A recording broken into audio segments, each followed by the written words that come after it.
So I guess one question I do have for the group is, I was told you've heard a lot about CLTs and potential use for hardwoods. So how many people in here plan on starting to produce hardwood CLTs? No one? Okay, I'm going to try to convince you today that maybe you can. Does anybody have an idea of what really the major hurdles are right now? So building codes, financing, so cost and economics, right? Okay, so those are really a couple things I'm going to hit on today. And really what I want to kind of look at is kind of changing the way that the research we're doing is really looking at changing the way that hardwoods are looked at in terms of manufacturing CLTs. A lot of times people will say, you can use number 2 softwoods for CLTs. So they'll instantly say, well, we want to look at the cost comparison with number 2 hardwoods. But then they're looking at NHLA graded hardwoods versus structurally graded softwoods. So that's kind of the research we're looking at now, is trying to find a better sorting system for hardwood type material. So this work is really done with a few different people. Myself, Joe McNeil, who is in the back, so if you have any questions, I don't know if he's leaving, I hope not, you can ask him all the questions. And Rafael Azambuja is a PhD student working on a lot of the research, especially the structural research and some of the grading research, and Kurt Hassler with Appalachian Hardwood Center has been doing a lot of mill study type work. So kind of just go through a brief outline of what I want to talk about. First is a little bit of a research and demonstration update. So what's going on with hardwood research in the US specifically. Then look a little bit into commercial development of using CLTs, and we'll talk a little bit about how hardwood CLTs are or aren't being used in the marketplace, and is there potential for using hardwoods. And then the last, I think this is probably the most important for this group. If I get through this in a timely fashion, it'd be nice to hear from you what you think some of the things I've listed here as disadvantages and advantages, what you think in terms of, are these problems, are there other things we should be looking at from our research end, are there things that you need us to be more involved in looking at to try to move and advance hardwoods more into the CLT production. Okay, so I'll start just with some quick background to orient kind of where I'm going to go with the rest of the presentation. There's a few studies that have looked at a few different things in terms of local species, and really, so what could this mean for hardwoods, and how can we, use our region here to promote this? As Tom mentioned, Laminated has been bringing in product from Europe and building CLT structures. We have 2 in West Virginia, and I have a picture of one later. So, instead of bringing these CLTs from Europe, is there something we can do in the Appalachian region to build buildings out of the CLTs using our local resources? And that will kind of help, hopefully, in the U.S. spread out the adoption and use of CLTs. So you can see some references on positive harvesting to growth ratios. I'm sure you know this stuff much better than we do. But we have a diverse region of 50 different tree species, about 20 that are used commercially. So there's some examples. If you're not familiar with CLTs, a couple of pictures just showing it's really just taking lumber and cross-laminating each layer in a perpendicular or 90-degree direction from each other and building up these large panels.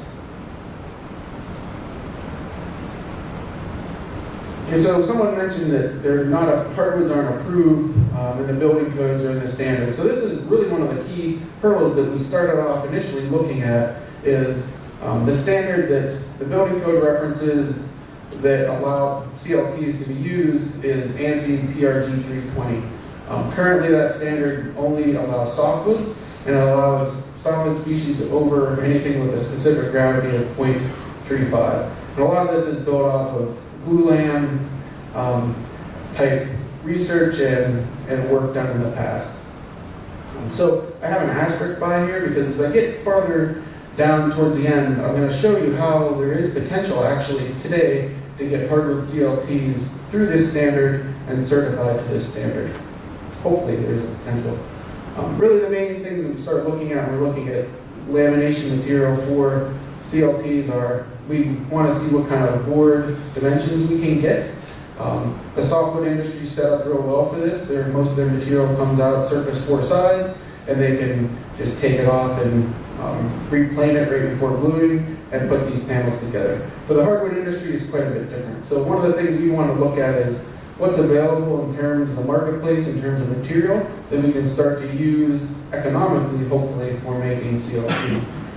The requirements in the standard are for the major direction, so the parallel direction, the thickness or the width has to be not less than 1.75 times the thickness, and for the minor direction, not less than 3.5 times thickness. So we want to first get an idea of the current type of material that's being manufactured in the hardwood industry, how much of it fits that type of category, and then the thickness can't be less than 5/8 inch thick. Here's a little bit on how CLTs, the lumber put in CLTs fit within the standard. For the major direction, this parallel direction, you need a higher strength material. So in this case, it's the lowest grade you can have is a number 2 structural graded. Okay, so this isn't a number 2 NHLA grade material. This is something graded to structural standard. And then the minor direction is a number 3. So in our case, for what we're looking at for yellow poplar, we're starting to look at grading this using structural rules, specifically using NELMA rules instead of NHLA grading rules. You can see some different standards. The C16 and the C24 are European standards, and it just gives you an idea of the kind of strength properties and stiffness properties that this material going into CLTs need to have. So if we just really focus on the PRG 320, we need something that has a specific gravity of more than 0.35, and the minimum modulus elasticity in that material is 1.2 times 10 to the 6 psi. So if you have any material lower than that, you can't put that into a CLT panel. And I think one final introductory slide before we go on is really you can just see the increase in use of CLTs throughout the world, throughout globally. The United States are really starting to pick up. There's some higher profile projects going on. There's some that have been canceled. There's some that in the news you might have seen some that are running into some issues with durability and panels delaminating. But in general, the growth of CLTs it seems to be on this really big upward swing. Okay, so I just want to go into a little bit of the research update of what we're doing, specifically at West Virginia, and then I'll move in and show some other projects, other organizations, at least that I know of, are doing in terms of hardwoods. These are 2 projects that we finished a few years ago. The first one was led by Virginia Tech. It was one of the early hardwood CLT projects. Virginia Tech did a lot of work on the structural part. West Virginia was involved in looking at adhesion of yellow poplar and seeing if you were to make CLT panels out of yellow poplar, would they bond well, would they pass all the strength and cyclic bonding conditions required in the standard.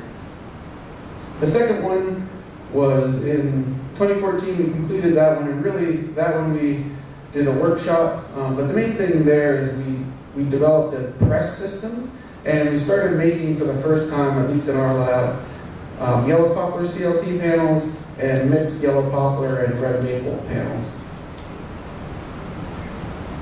So I was asked to focus a little bit more on what's going on now. So really these projects have started, and the one in 2014 is ongoing, and we're looking at doing some full-size CLT panels and testing those for mechanical properties.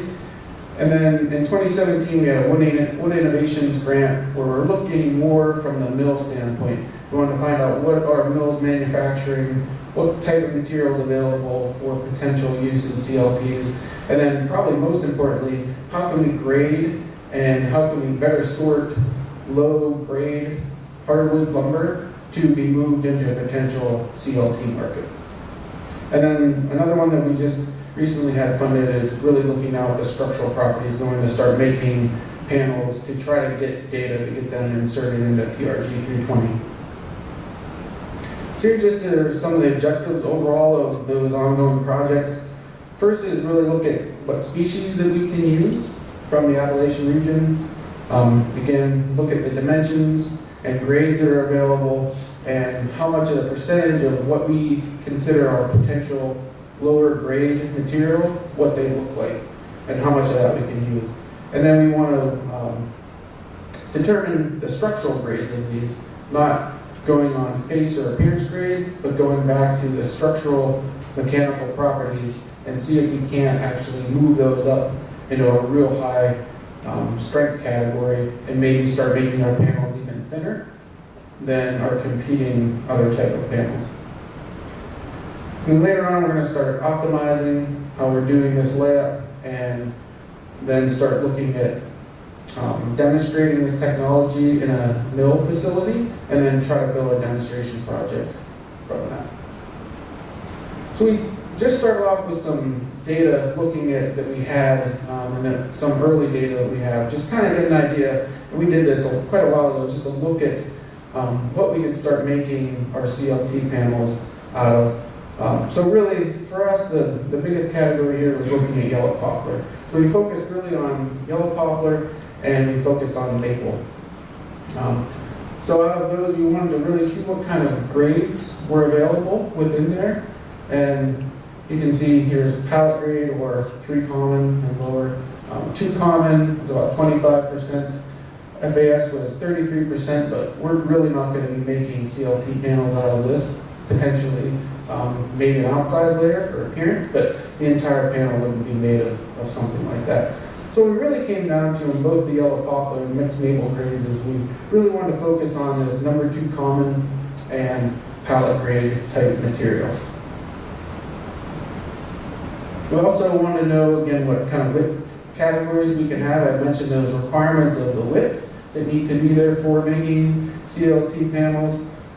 If we go over here to the width, we can see that for the soft maple, we're looking at about 62% between 7 and 7.25, and this was on a green basis, so it's going to be a little bit less in width once it gets dried, but it definitely meets the requirements of what we're looking for.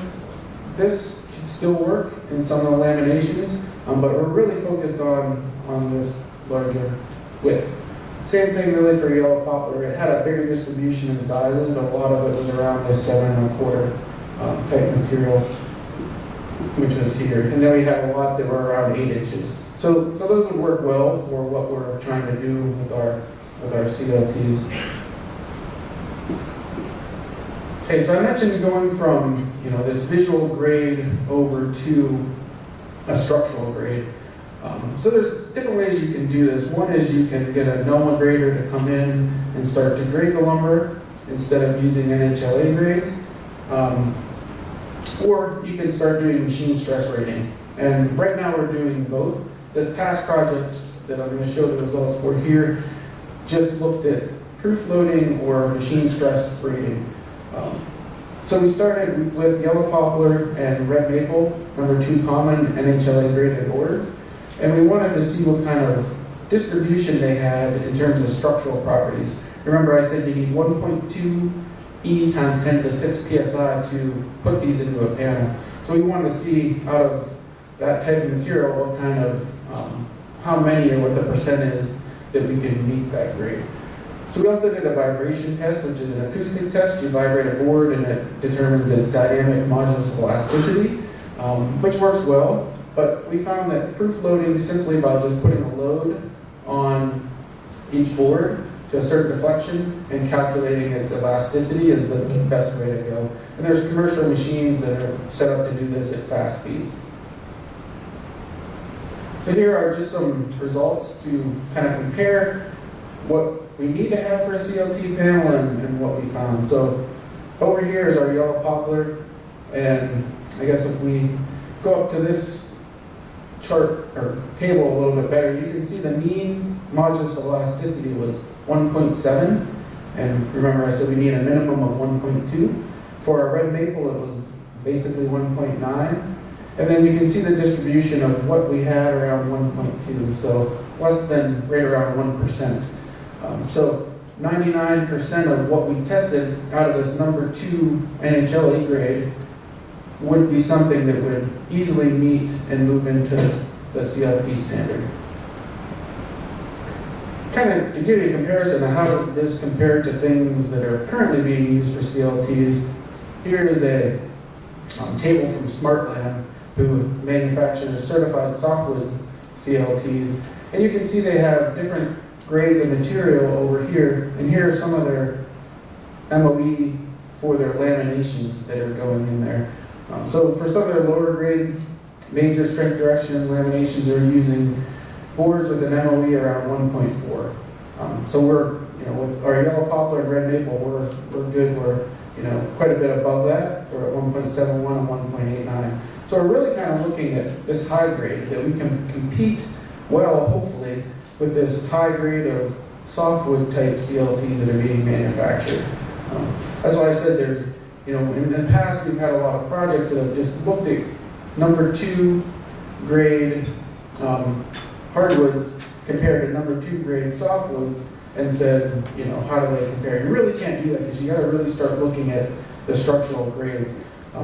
These ones that are yellow poplar that's up at 1.71 would be a much higher grade than a number 2, and a structural grade it would be, a select or maybe select structural up in that category. So we can, if we start using more of this material, we can start making our panels thinner. We can start making them with less material, and then that might bring the cost down. Okay, so our conclusions from that phase 1 type stuff was really we found out that number 2 common and 3 common hardwood lumber is in general the most, what we really saw was 4/4 inch thick material, which for us was fine. We would just be making laminations of 7/8 or 3/4 when we got down to the end. With the standard that we saw every board about 4 inches in width would work for CLTs. For the data we had on yellow poplar and soft maple, about 99% of yellow poplar met this criteria on width. Only 1% of the yellow poplar number 2A common didn't meet the minimum MOE requirement. So 99% of what we hope is in a traditional number 2 batch or unit of lumber would be useful or usable in CLTs. And then we really didn't care about length because when they go into a panel, they're finger jointed together. So we didn't look at the length category too much.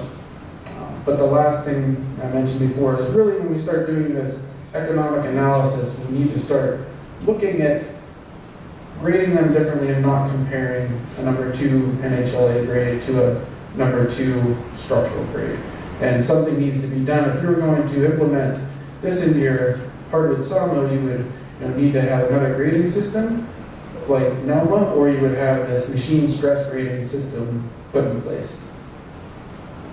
So our ongoing efforts, won't spend too much time on this, but we're really looking at doing the same thing on a larger scale. We're doing some mill studies to look at how much material is actually available. We're looking at grading structurally number 2 common and pallet grade lumber, yellow poplar right now specifically. And then we're going to start making some panels with a whole bunch of different type of MOE grades in different layers. And Raphael, our PhD student, is looking at optimizing a CLT panel made from yellow poplar and potentially with red maple in there as a reinforcement for different properties like shear in the perpendicular layers. I know this one's going to be really hard to see, but when you get the PDF, this is really the same thing that I've been talking about up until now, but this is the flow of what we're doing. The main thing here is the goal at the end is to produce 10 CLT panels that are all yellow poplar, that are all based on the highest grades we can get out of a batch of number 2 common lumber. And then also look at making 10 other panels that are high grade material in the parallel direction and really low grade or low strength value in the perpendicular direction. And once we get that data, our intention is to submit that to APA for evaluation to see if someone were to make a CLT panel like this out of hardwoods, would they accept it? And that's what this part two, I know I don't have a lot of time, but really the addition to this part two is we're making more panels, but really looking at demonstrating this technology in a mill, and then building a demonstration building on West Virginia University's campus somewhere to just show people what a hardwood CLT structure would look like. So I mentioned there are a lot of other universities. Everybody's working on CLTs, especially because there's a lot of funding right now focused on CLTs. A lot of it in the software area, a lot of it in the hardwood region. So I went on and looked at some different projects that are going on, and this is one from Virginia Tech. It's looking a lot more at this manufacturing and mill type research and trying to put together a database of material that's available for making CLTs. At Michigan Tech, they're doing some research on glue bond quality, looking at 8 different hardwood species. From our test, we know that yellow poplar and red maple work really well, but some people have been looking at oak and beech and ash CLTs, and we want to see how do those really work in terms of adhesive properties. So that's a project looking at those type of things.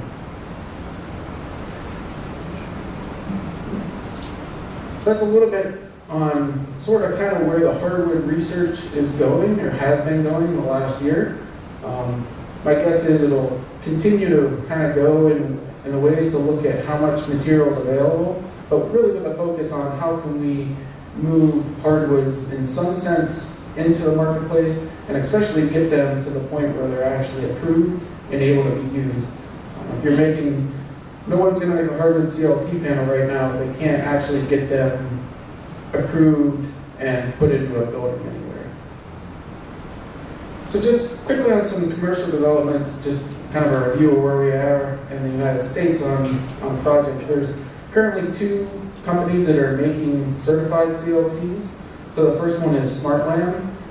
They're probably the first ones that were actually making CLTs. They weren't the first ones to have, at least in the United States, they weren't the first ones to have the certification to ANSI though. So a lot of times when you're researching, what people are doing, you'll see we're the first in this, we're the first in this, and so everybody's trying to compete in this market, I think. So hopefully somebody here is the first hardwood CLT manufacturer and certified CLT manufacturer. That would be really nice to see. But D.R. Johnson in Oregon was the first certified softwood lumber producing CLT company in the United States. And then there's a company in Sterling called Sterling, which is in Illinois, and they're making mainly mat material for construction-related projects, driving machinery over these big, large wooden mats. So that could be a potential market. It is a potential market for hardwoods where you don't need this certification to a building code in order to make these type of products. And then there's a lot going on with people announcing different projects. International Beams is opening a CLT plant in conjunction with a glulam plant in Alabama. That's on this side. Katerra announced that they're going to have a mass timber facility in the state of Washington. The interesting thing with this one is Katerra also acquired Michael Green Architecture. So if you ever see anything from an architectural standpoint promoting CLTs, Michael Green is a leader and expert in this area, and he's really pushing the use of wood and the use of use of CLTs in high-rise construction. So it's interesting that they acquired, a company making these CLTs acquired that architecture firm to try to get this product moving. Laminated, which was mentioned that they were the speaker before I was here, announced that they're going to be putting a place in Maine. And then shortly, a few days after that, Structurlam also announced that they're going to be putting a facility in Maine also. We worked a lot with Laminated, and I think that's why they asked me to come and talk today. Is we worked a lot with them in trying to convince them or at least give them some information on whether or not they could come into the Appalachian region, specifically West Virginia in our case, and put in a CLT plant. Would it be something that economically and feasibly could they do, and structurally could they do? So we've been doing some different kind of structural tests even on hardwoods for them. So where does that leave commercial hardwood CLTs? Well, really it's in a demonstration mode right now. Looking at demonstration projects only, here's an example of the endless staircase, or endless stair in London. Here's the smile, which I'm sure we've seen a lot in presentations that people have given, but both using poplar in these different kind of demonstration projects. Here's a more recent one that wasn't focused on poplar, and it was done in the United States. It was up here, it says the first hardwood CLT project in the US. Like I said, everybody's trying to be first in something, but I would kind of argue that people in the wood science field have been doing hardwood CLT research way before last year, so this wasn't necessarily the first, but it was definitely the first big size demonstration using hardwoods in the United States. They were using oak, hickory, maple, ash, and beech. So, to me as a wood scientist that works on adhesion properties, I start thinking, how well do these things really perform in terms of durability, especially in cyclic delamination and glue bond. Some of these species are a little bit harder to glue. And I pulled this off one of their websites that hardwood CLTs offer numerous benefits over softwoods, including superior mechanical properties, material volume savings, and higher quality appearance in visible settings. Okay, so we're going to look at a couple of these things and see, whether this is true or whether this is kind of a false statement. And it's one of those areas which you could actually kind of go either way, right? There's some softwoods that are not as strong as some hardwoods. There's some hardwoods that aren't as strong as some softwoods. So to be a little careful sometimes on how we talk about these things. There's also the world's first building made from hardwood CLTs, and this was a cancer support center in the UK. So a full structure built using poplar, I believe, and then they had some decking that was American ash. Okay, so that's kind of where we are with commercial development, especially in the United States. In Europe, there's some other projects showing the use of hardwoods, but in the US, it's really not much more than kind of that demonstration phase. So I'm going to go into the last part, which hopefully when I get through this part generates a little discussion. Hopefully you can give us some guidance on, as we move through these projects, really what we should kind of be looking at. So I just want to look at a few slides on what some disadvantages could be, what some advantages are or could be, and then how do we advance the CLT potential to get these materials moved into hopefully the marketplace someday. So I have a bunch listed here. Let's kind of go through these a little bit. The first one I talked a lot about already, that hardwood lumber is sawn and graded to this face appearance, defect-free area, which for structural grade isn't necessarily equivalent. A bunch of little pin knots in certain locations in a structural grade, you could have a really high structural grade but have a really low NHLA grade. So that's why I think it's important to start grading these things differently and treating them differently. We talked a lot about this. It's difficult or impossible to have an architect or engineer sign off on the use of hardwood CLT panels just because it's not in the building code or accepted under the current standard. Next one is you can't use high quality NHLA grade lumber and hardwood CLTs because the cost of the raw material will be significantly more than ones made out of softwoods. So if we're looking at FAS lumber and different things like this, it's going to be really hard to compete with softwoods that are really already set up for this type of structural market. We don't know yet if CLT panels can be made from low-grade hardwood and still compete with softwood panels. And here we have in terms of cost, utility, and grade. There just really needs to be a lot more done in terms of finding a suitable, efficient hardwood CLT panel layup and looking at these different layups and looking a lot more deeper into how much does it cost to manufacture these. Do we have to machine them more than we typically would? They're not coming out of a hardwood sawmill surface 4 sides to a standard width. So how much does that cost us in waste? How much does it cost in terms of extra processing that the softwood industry already takes care of in their final product? So it's not just an easy comparison of number 2 NHLA to number 2 structural grade and just say, well, this one costs more than this one, so we can't do it, or this one costs less than this one, so we can do it. There's a lot more that I think needs to be looked at. And then some potential issues with adhesion. So a couple slides on how do we look in terms of decay resistance and adhesion. So I have some things looking at decay resistance. If we're starting to look at hardwoods that we're researching for use, they're slightly or non-resistant hardwoods, so maples and yellow poplar. So there could be potential problems with durability over time if they're not protected correctly, compared to, say, something like Douglas fir. Obviously, if we're using white oak, we would have really good durability resistance, or this is kind of the best we can get out of these materials, but then we could potentially have some adhesion type problem. So one advantage that I mentioned a few times is if we can start using this number 2, number 3 NHLA graded material, high grading it for a structural use, and starting to get these 1.6, 1.7 MOE material moved out, put into a panel, you can start building thinner panels to compete with the lower, if you're trying to make a lowest grade CLT panel, you can start reducing that thickness. And that's what this one chart is showing. So really it just depends though on what type of species you're using. So you might need to start using oak and things to get up to that drawing where it's showing a lot thinner material. So it becomes complicated, and then you have to look at adhesion and different strength properties as you go. I actually saw a slide like this, and I put one together myself looking at some other type of species.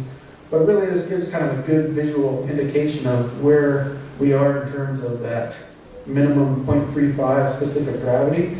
So here's maple at 0.54, yellow poplar at 0.42, and this is green, this is 12% moisture content on straight clear grain material. So once you start getting defects in there, that's going to start affecting your strength properties. But if you're just comparing defect-free wood to each other, you start looking at how does yellow poplar compare to spruce? Well, it's pretty close.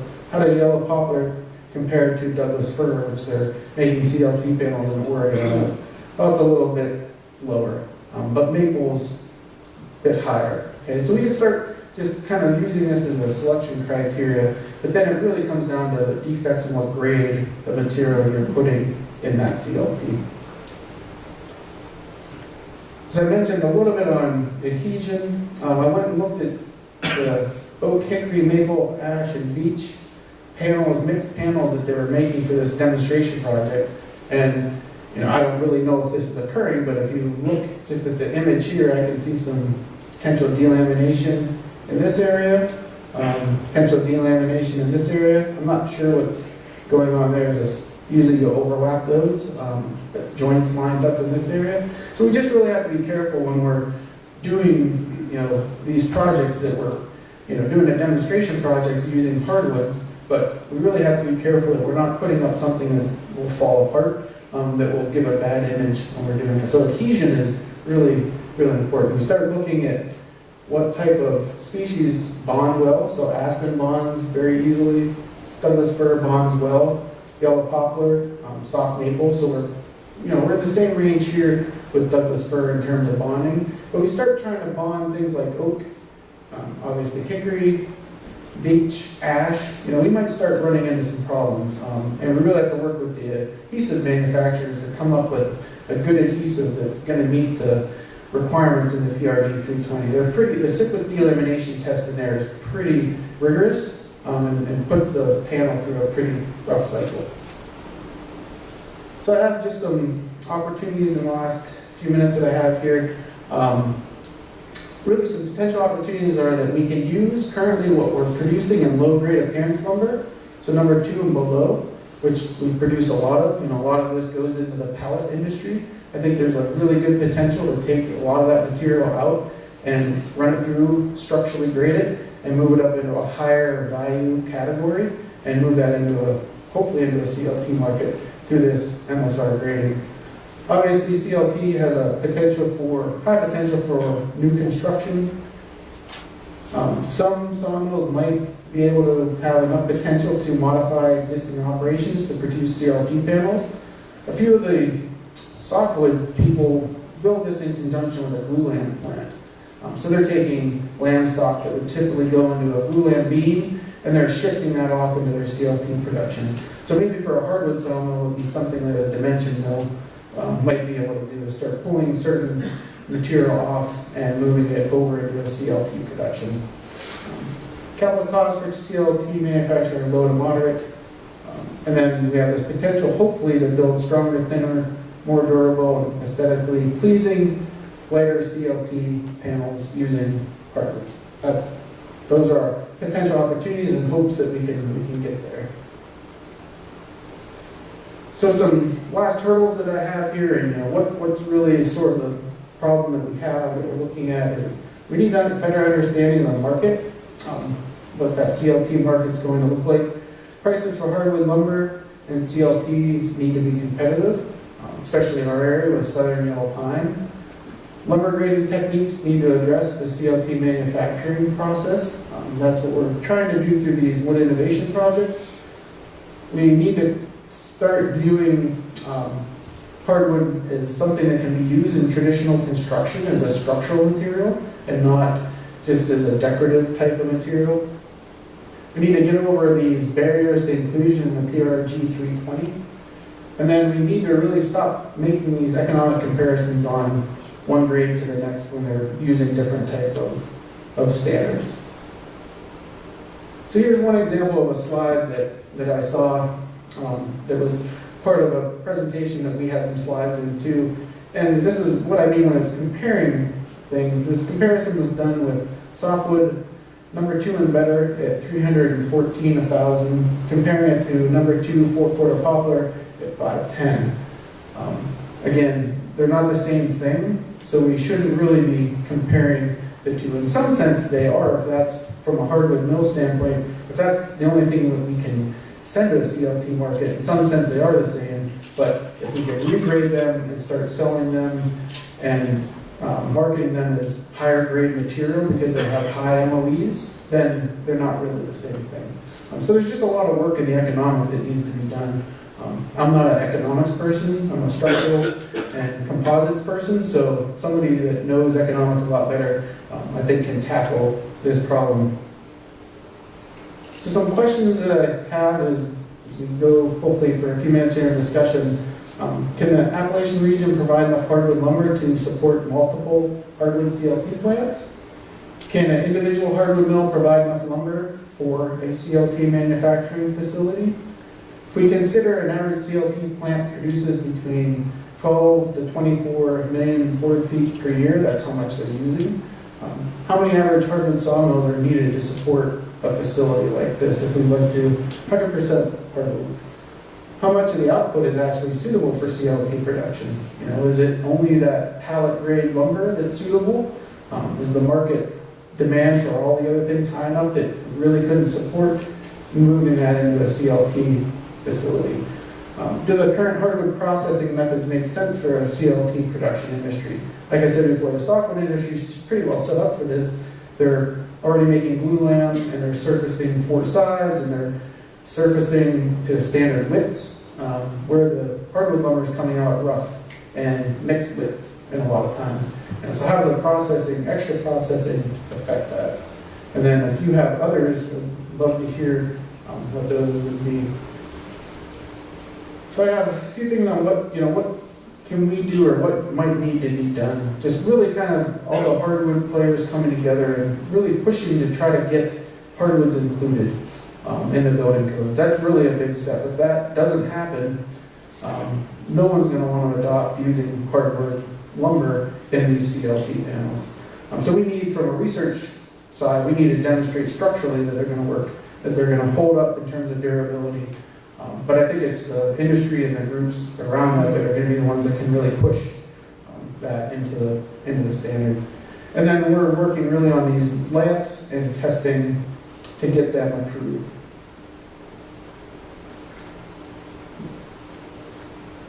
You hit next. Over there. There's the next slide. That's it. Stuck. Stuck. So I won't go there. Just trying to see if the mouse was locked in. Now try. Or just hit escape and see if we get out. There we go. Okay, so here's kind of what we're doing. The top thing is we're selecting these different hardwood lumber material. Then we want to produce these panels out of a optimized layout.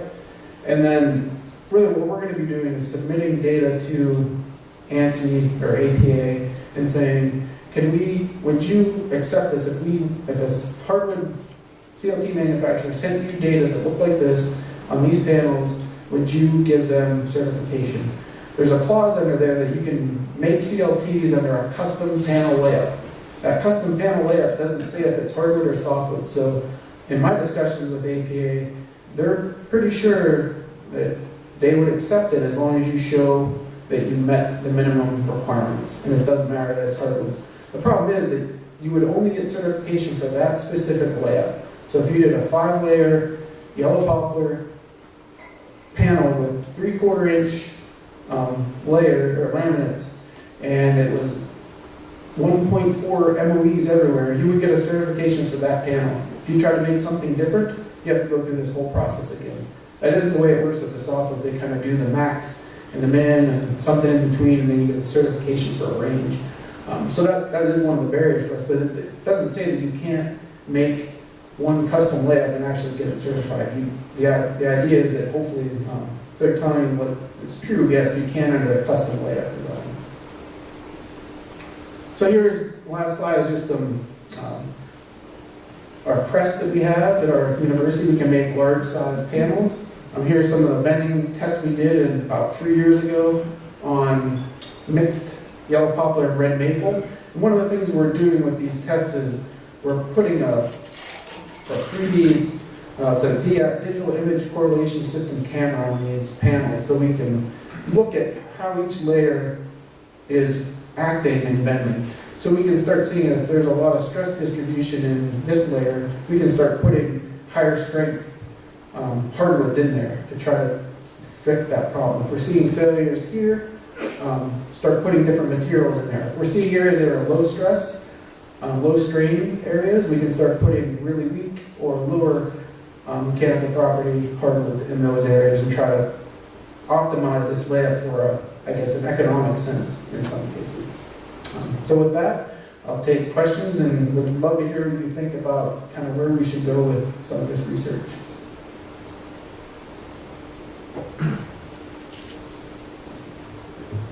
Is there any idea of how, excuse me, how big the market will be eventually? I don't know. I don't have that offhand. I mean, there are projections.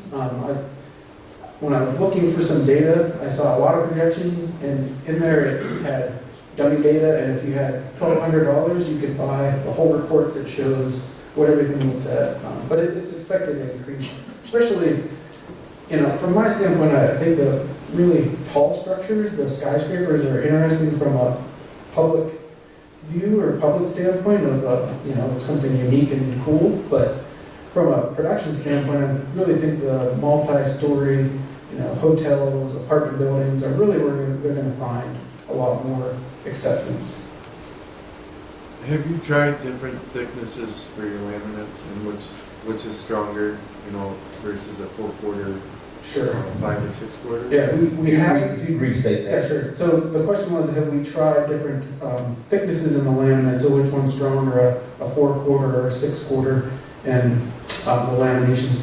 We haven't tried them from a structural standpoint. We did them from an adhesion standpoint. With yellow poplar, we did 1.5 inch, 2 inch, and 1 inch thick laminates, and found that the 1 inch thick laminates did the best in terms of adhesive bonding performance. And a lot of it has to do with in these cyclic delamination tests.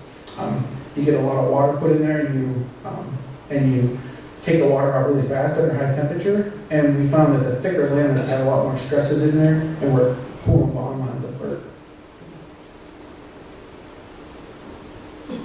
And a question on the grading. You're talking about the grading and having a different grading for this structural grade versus the NHLA grade. We've got decades of training and understanding of NHLA grades. Now we're talking about a new system. How would that be developed? How would mills understand that to make a product that meets a different grade? I would think the easiest thing would be to just go away from the visual grading and move to the machine stress grading, and just take the human grading part out of it. You buy a machine stress grading machine, you run what you think you could take and sort off into a CLT production, you take and run it through that machine stress rating machine, you get a stamp on there with the grade, and you can use it based on that.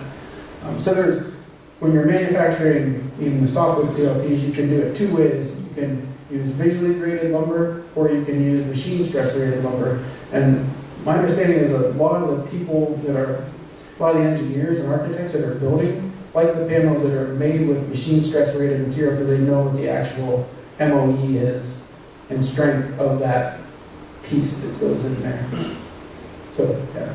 Now, in your maples, you have the hardwood and sapwood.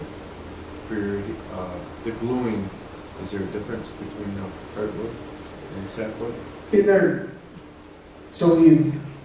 should be a little bit, but when we're doing these, we're doing larger pieces, so we might not see that when we're doing it.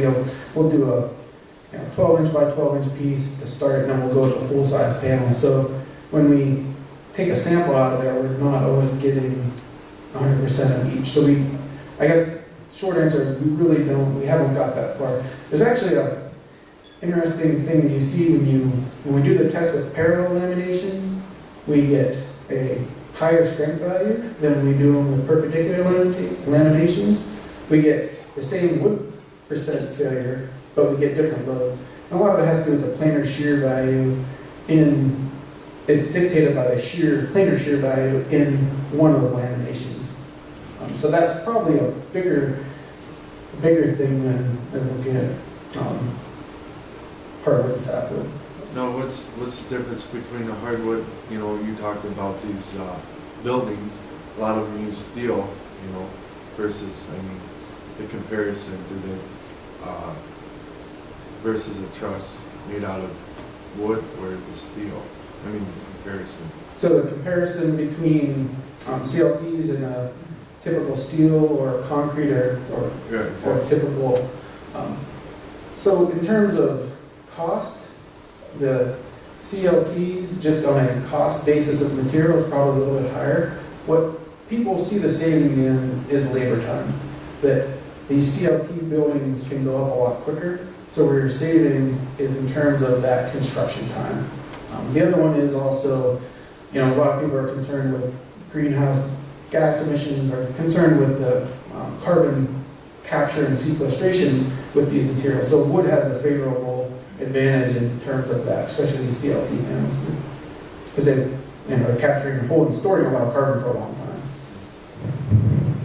I would imagine all your cost factors that were before all those steel tariffs and all that as well. Yeah, I'm sure they were. If you start looking, I don't know if anybody's done a recent economic analysis on those costs, but yeah, I look at adhesion and structural properties, and somebody really needs to start looking at that. And they have been looking at the costs. Anyone else? So just wondering about this machine stress rating system. How much would it cost for a mill to put one of those into their processing? That I'm not sure. We could get numbers on that. The proof loading machine, the one type of machine is kind of a slow process. You take a board, you put it in there, and it measures it, and it brings it out. But if you're doing it flat-wise, there are systems that are continuous flow through, and those would be much more suited for a high production mill. But offhand, I don't have a number. But they do exist. They do exist. And they would be easily adapted to a regular, Yeah, they're using them for softwood lumber for glulam manufacturing.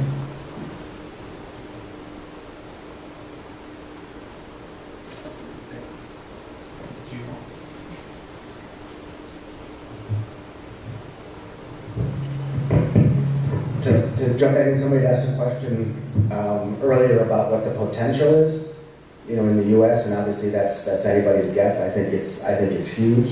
But this year, just in Europe, in the 28 countries of the European Union, they expect 2018 to surpass 1 million cubic meters of CLT panel production. And that's from 500,000 in 2015. So in the last 3 years in particular, it's doubled. So this is accelerating fast. And we talk about the quickness of building. That is one of the biggest advantages, is that it's built, they can be built very, very quickly, and very little disturbance of the area. You don't need to dig deep, foundations, and, that take weeks and weeks and weeks of disturbance in the area. And that's another thing that's really driving the adoption in Europe, anyways. Yeah, and there's not a lot of waste. If you look at one of these sites, they're clean, there's not much really going on. The panels come in as they need to come in and get put up, so you don't have a lot of storage on site. So it's an interesting way of building from a wood sign standpoint. I just get concerned that it's done correctly, that architects that are putting these up understand that you can't get these buildings soaked and wet and expect them to dry out the same as you would a typical multi-story wood frame building, because it doesn't happen the same. So there's a lot of things that we just have to have a little bit of caution on as we're promoting and putting these things up. If anybody saw I'm going to work in state grads, if anybody saw the news of a CLT panel falling off the building in Oregon State during construction, it tends to make you a little concerned. In an earlier presentation, I heard about European height limits on CLT type construction going pretty high. And I assume that U.S. building codes are maybe more a lower level than that. Do we have any news of higher story construction being approved anytime soon? Yeah, I don't specifically. I know that 5 stories is not a problem. There are some structures going in that are 12 stories, and so I don't know if that is approved through the building code or if it's a special engineering approval through the states that they're going in. But there is a push. I have a presentation, I think, on my computer somewhere that shows kind of the U.S., Canada, Japan, and what they're doing. And I didn't think I covered much on Europe, but what they're doing in terms of increase in higher buildings, in terms of approvals and what's being approved. But that is an issue that you start going above 5 stories in the U.S., there's different approvals, and those need to get in the building code. Somebody else here might have a better understanding of that.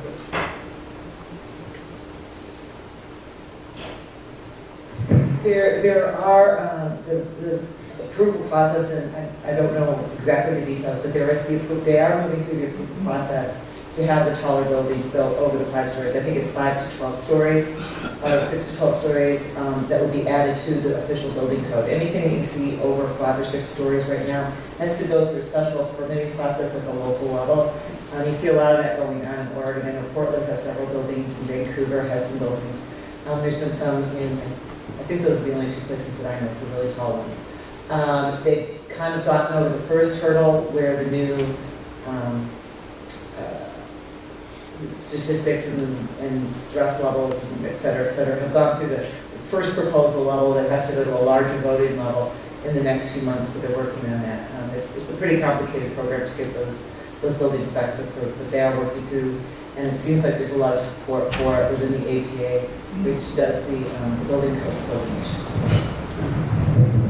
I know that the one building in Portland, there was a 12-story building that has fallen through that I read recently, and it wasn't I don't think it was a structural reason. They did a lot of testing through that project to make sure structurally it would work. I think it was a financing type thing that stopped that building.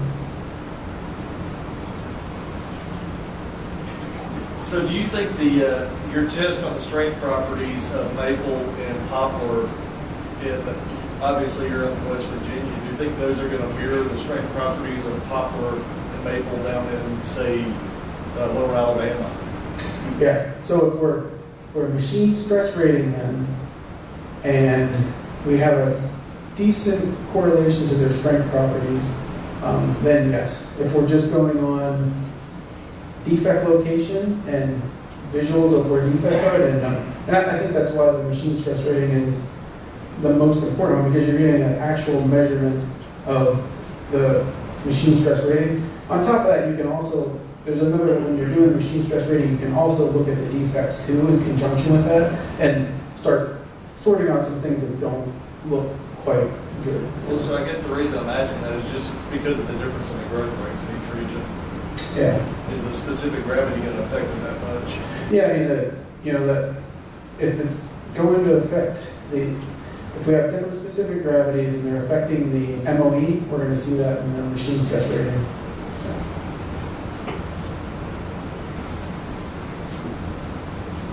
Okay. Guess we got one more. Just one last comment Yes, that, comments.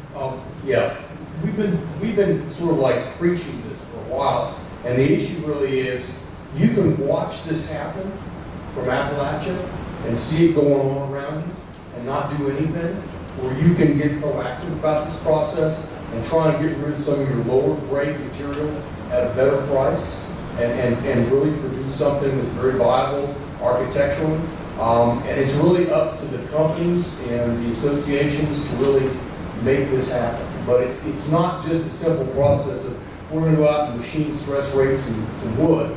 It's a political process as well. So, it's really up to people like you as to whether you're going to make this happen or not. And I feel like a preacher on a soapbox, but honestly, this is really critical.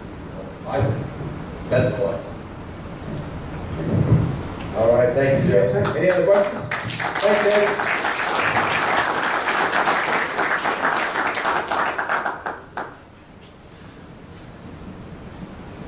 Again, great information. I do want to remind you that, or tell you, you may not be aware of this, but Linda at HMA and Lorna at NHLA and I have been talking with the American Wood Council for the last several weeks and months about partnering with them. They're doing a lot of softwood research now. Of course, the softwood checkoff has funded a lot of their research on the building codes and some of the processing, getting softwood ahead of us. So they are ahead of us in the hardwood market. We understand that. They understand that. They've made us aware of that. And in our meetings with them, it's been very positive, though, the response we've gotten from them, because they realize their place in the marketplace. They accept our place in the marketplace as well, so we're working together with them. You'll be getting information from me, and I'm certain Linda will be sending out the same things over the next few weeks about getting in front of your local building inspectors to make certain they are voting positively on these changes coming up in October.